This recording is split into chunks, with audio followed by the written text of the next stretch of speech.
Hi, I am May Paner and I am the founder of Kawa Pilipinas. This advocacy started in March of 2020 during the beginning of the pandemic. I was requested to cook in Baclaran Church for the frontliners and the homeless when COVID locked us down.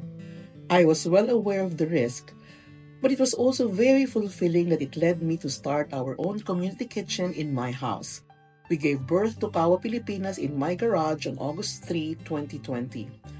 We started with around 200 meals a day.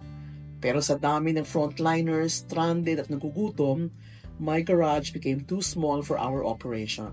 Then we moved to another garage thanks to the nuns in Pasay. Oo, garahe pa din pero mas maalwan ang galawan. Kaya nang magluto ng more than 1,000 meals a day. Dito lang March 2024, our lease was not renewed. A garage door closed, but a kitchen door opened. A space was given to us by De La Salle College of St. Benilde. From a garage to a professional kitchen. Yay!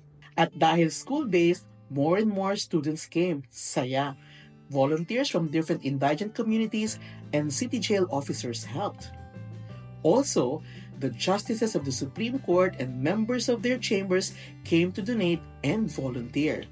We can now accommodate around 50 volunteers and we can cook over 2,000 meals a day.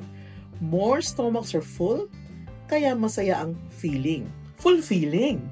We give clean, delicious, and nutritious meals that evoke smiles and give dignity to our recipients. The homeless, who we call our beloveds, persons deprived of liberty, children and elderly with special needs, plus survivors of calamities. To date, Kawa Pilipinas has served more than 300,000 meals. But we need to move again. The kitchen where we are at the moment will be converted into a museum. So De La Salle College of St. Benilde allowed us to lease one of their properties. This time, a house. I am here standing on the ground of our future home. But this home needs refurbishing so that we can continue to serve our kapwa and be in touch with our humanity. Nourishment for our beloveds, and to us volunteers, nourishment of our souls. Hunger is an issue of the heart. The good news is that we all have one. Can you imagine what we can do to nourish bodies and transform lives if we connect to this power within us? Pwede po ba akong kumatok sa puso ninyo to improve the electricals, the plumbing, the exhaust, the floors, the gas lines, etc. And we need equipment too.